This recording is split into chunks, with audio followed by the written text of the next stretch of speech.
So now seems like the perfect time to talk about isolation.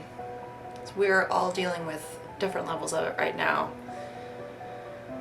With this coronavirus scare going on everywhere, and I'm no different. I'm hiding from the world, but I feel privileged that I lead a life already of isolation, and so I can still work, whether or not people are going to go out and buy my work at all the stores and the galleries and the museum shops that carry my work. That's the big question. A lot of that is closing right now, and so I'm exploring other aspects of my portfolio.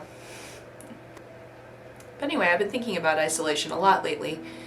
Even before this started happening, it's something that's on my mind a lot. I was homeschooled the whole time I was a teenager, all through high school and before.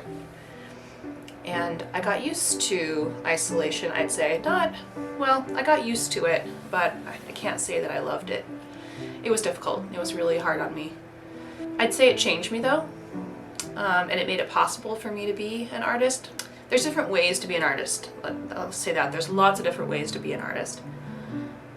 But it helps if you want to be a studio artist and you want to not have assistants that work with you, and you want to not work in a group situation, and you want to sell your work online a lot, sell to stores, you just put things in the mail. It really helps if you are okay with being alone a lot.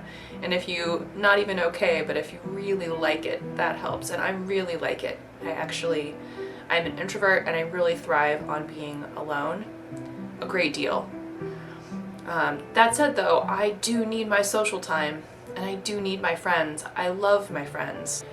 And there are times when I can feel in my studio like I'm completely alone in the world. Every fear that I have is only me having that fear. No one else has experienced this. Every anxiety is mine alone to deal with. Every insecurity that I have about my work and about the future of my sales and of am I going to be able to design more work in the future, or have I completely tapped out? All of those things, all of those fears, I can feel very much sometimes like, because I'm alone so much, like I am the only person who experiences these things. And seeing my friends, having social time, especially with other artists, it just reminds me that we are all human and we all deal with the same things. And that my experience is universal. Yes, working and making my art is the focus of my life, but I severely miss people sometimes. But if this carries on much longer, I'm going to need to have a serious Skype, FaceTime sort of relationship with some of my friends, because this is getting serious. So, but luckily I like hanging out with my husband. Kevin's my best friend, and we feel so grateful that we like spending time with each other, and that we can run our two small businesses in our one small house together and still get along. So, that said, here I am, another day of isolation, and I'm gonna make the best of it.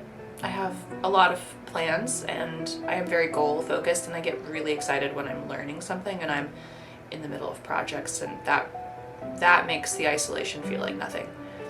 And actually, I get resentful of people who want to spend too much time around me and talk to me and bother me when I'm in the middle of creating something that I need solid, quiet time to make. So yeah, off on another day. We're gonna, I think, get in the car, drive out somewhere pretty rural, and take a walk, since we're supposed to be isolated right now. So just be outside somewhere that's not our house and garden, and then come back and work some more today. Anyway, everyone out there, stay in touch with each other. Spread the love around. Tell people that you care about them. Be concerned for each other. I think that's, if anything, that's the least we can do right now. So, that said, love you all, and I miss you. And when this is all over, you're all invited to a party at my house. Well, maybe.